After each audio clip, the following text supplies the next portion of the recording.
Good morning and welcome to my little world. So we're visiting my painted lady again today. Last week I filmed both the study and the kitchen, but they ended up being way too long. So this week we're going to visit the kitchen. So here's the kitchen, and it's on the bottom floor of this house, which means I have to get down here and get in all the nooks and crannies. So here is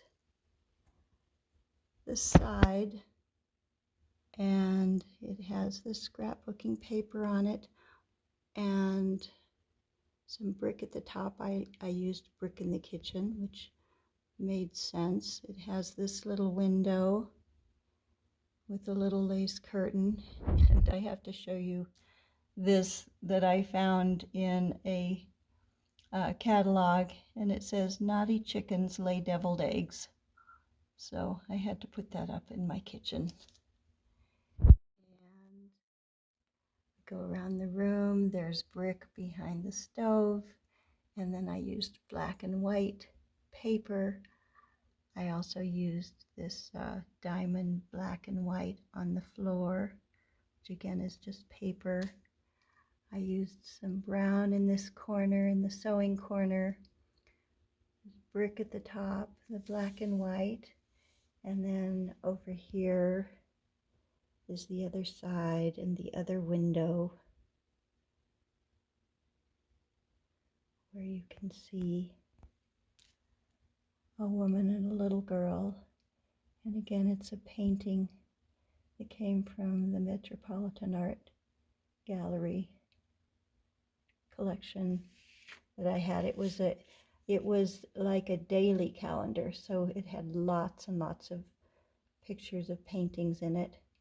And here we have more lace curtains over these windows. So in the kitchen, we have this lovely young lady. She is not a porcelain doll. She's just a little partial doll that I bought at Hobby Lobby, and I will show you more about her in a minute. She is presiding over this table.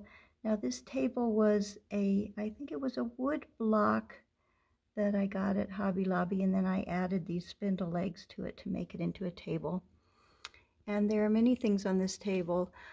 Some of these things are a little out of scale because they're more like 1 to 12 food, but I guess these people just like to eat tiny food. So we have a basket here with a little napkin in it with some vegetables that are buttons, and they're actually in scale because they're a little bigger, and they're all buttons, and there's some bread there. Then we have this little tiny knife and on a wooden cutting board with some little tiny bread, some little fruit in this bowl, a little round disc that's a platter that has a potato on it, and some bread and cheese.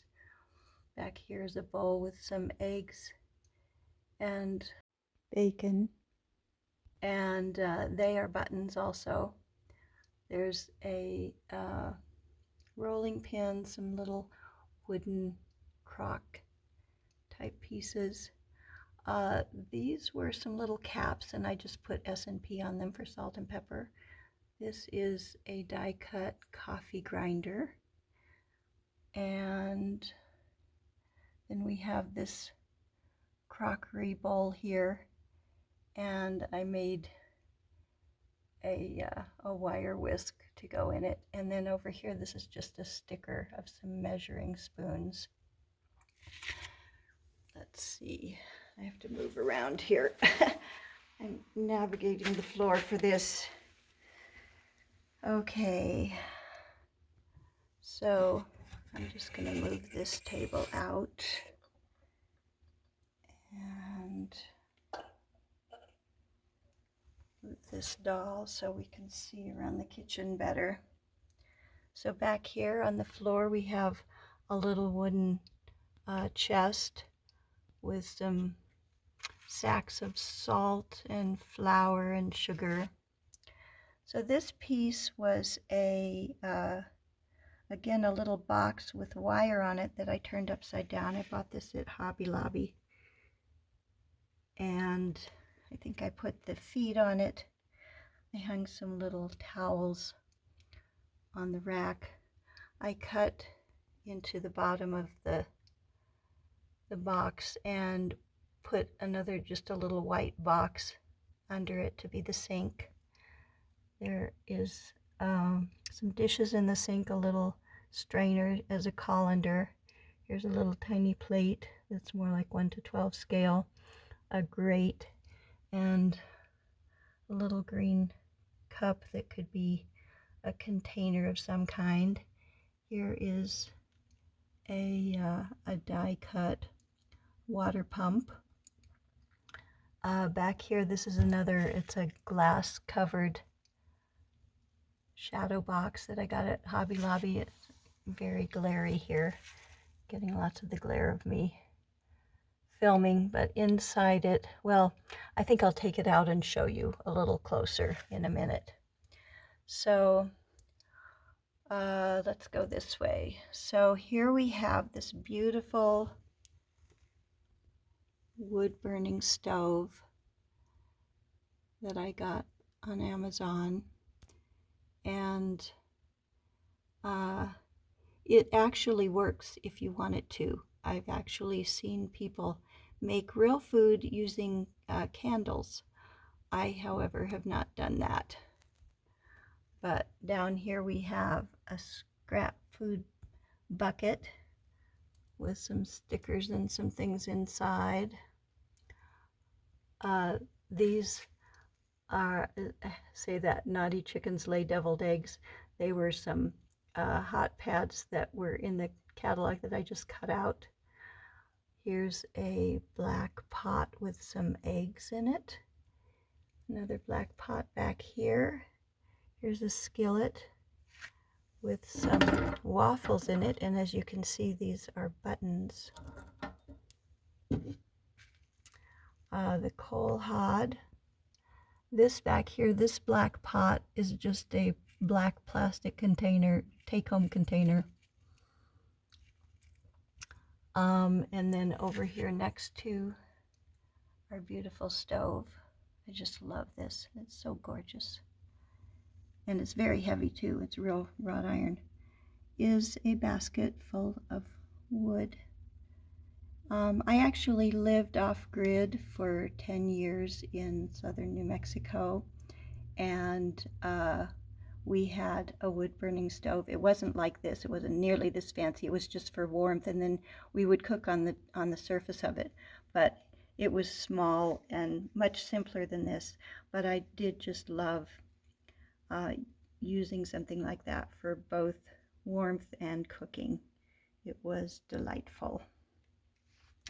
So over here we have another Miss Bunny.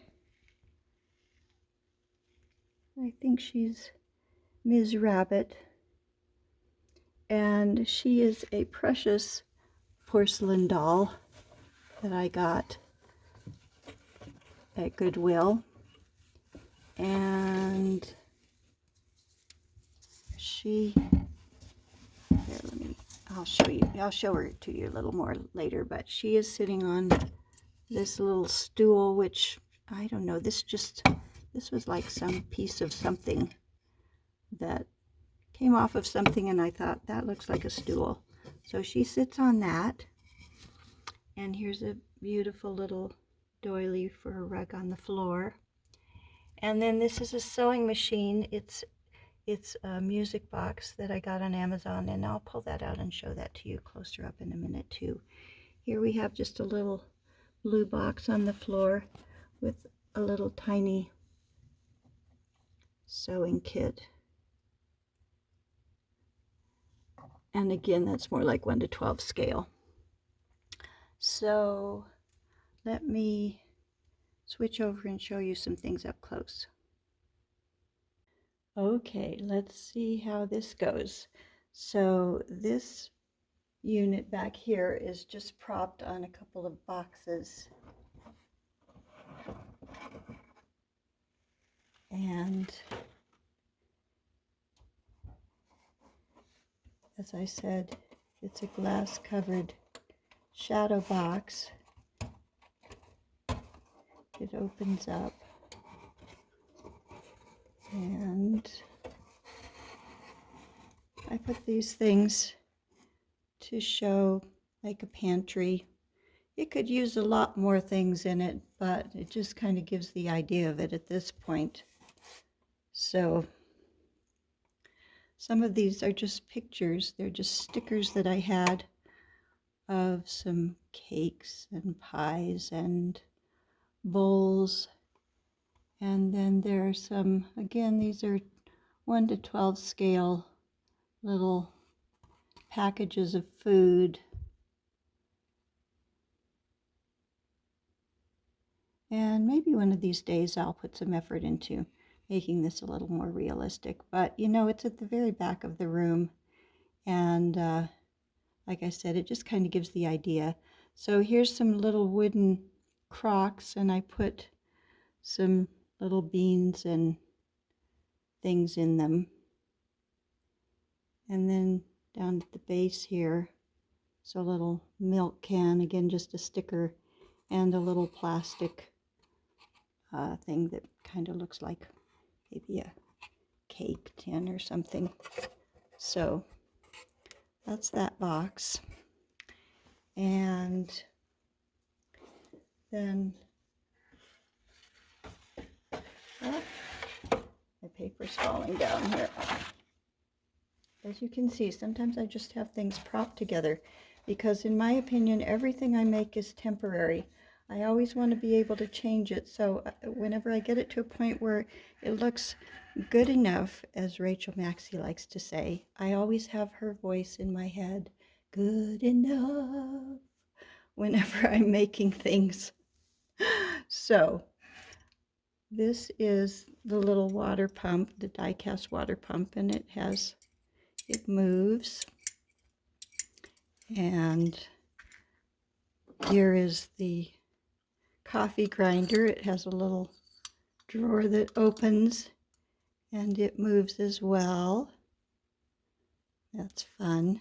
And all of these die cast are pencil sharpeners, which of course I never use them for, but they're really precious. I just love them.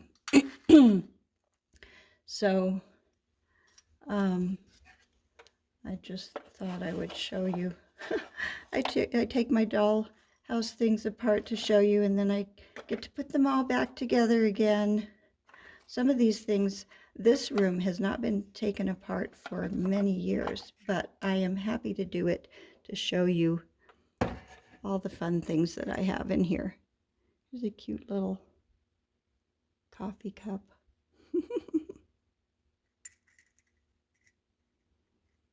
Another little one with a handle. Let's see if it'll focus on that. There we go. So, as I said, I just put, this is a cake decorating piece. I thought it made a great little funnel. And so I just put a box inside here for the sink. It doesn't have a drain, but that's okay because nobody sees it.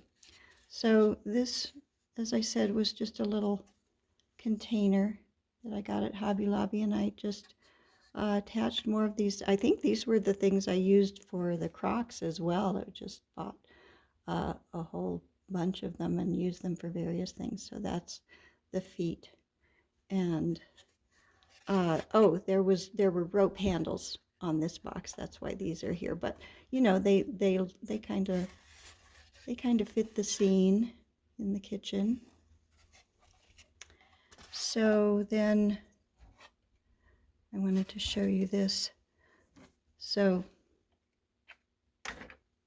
this is, again, just a little jewelry box. It's a very pretty one, blue. That's my little table there next to the sewing machine. And this again is 1 to 12 scale little sewing kit, but I just thought it was so pretty. And you know, the characters in this room are a little smaller than the 16-inch porcelain dolls. They're more like 10 or 12. So, you know, if I have smaller things in here, it kind of fits them. So this is the sewing machine that I bought on Amazon, and it came with this little piece of fabric. If it hadn't had fabric, I would have put one there, but it came with that. And so it's a music box, and it actually, the machine actually works because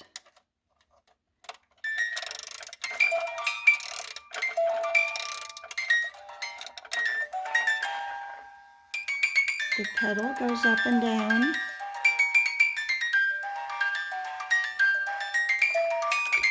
and the little handle on the side turns.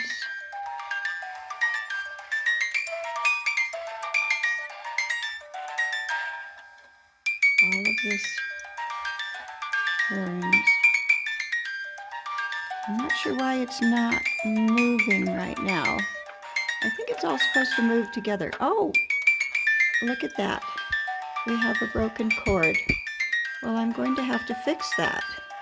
So when you open the drawer, it plays. And when you close it, it stops. So, aha, I see that there's this cord here. So I'm going to fix that, and then I'll show you better how it all works. All right, so I fixed the music box, and it was not easy to do. So the cord that attaches down at the bottom that the mechanism turns was broken. And so I ended up using rubber bands. I had these 3 thin rubber bands that I had put together. And in order to thread it around, I couldn't use a rubber band that was attached, because then how do you thread it? I didn't want to try to take the whole thing apart. So I took the bottom off with these little tiny, teeny tiny screws. And then I threaded the rubber band down through here using a couple safety pins attached to it. And then once I got it down to the bottom, I attached the 2 rubber bands together with a piece of thread. And all of this was not easy to do. I don't have as much dexterity as I used to, or as much patience. I used to spend hours doing little tiny, teeny things, but it's not as easy for me to do as it used to be, and I just don't have as much patience for it. But I did it, and now it works, even though with this and with the rubber bands that are attached together, it's a bit jerky, but now at least it works. So that's that. And then I just wanted to show you I had talked about how this Four Seasons doll fits nicely in these rooms, and so I thought I would show you her. She's having a cup of tea. And then the footstool that I replaced was, I found this week in one of my mother's drawers, and it was actually a powder, whatever, compact. Very pretty. So I decided to use that as the footstool in this room, and then I moved the other footstool down here. So thank you so much for watching and for coming along on my journey this week. And I wonder what we'll do next week. I hope to see you then. Oops, I forgot to show you these 2 dolls. So here is Ms. Rabbit, and she's a precious little porcelain doll. She has these cute little paws with beans. And my other Ms. Bunny, her body is all soft and her paws are soft, and the only part of her that's porcelain is the head. But this one came with this little dress on, and she can sit easily, and I just love her. So she's my little seamstress. And then the cutlery maid, the girl who's working in the kitchen, I just made this little hat for her yesterday. Just a little mob cap out of the circle that came from the other hat that I made, that I put on the doll with the pink dress. And then, so I just have this little dress on her. It's a little big on her, but I just pin it. And so she was just a plastic doll that was on clearance at Hobby Lobby, and just had the top half of her. And so what I did was I just attached a plastic drinking glass to the bottom of her with some duct tape, and then I just have some pinned lace down there for her petticoat. And so she stands very easily this way, and since you can't see the doll's feet anyway, all their dresses usually drag the ground, this works very well. And she has a sweet little face, and she has lots of beautiful dark hair. So that's her. And I won't do my outro again, but I will just show you a little bit of music. Bye.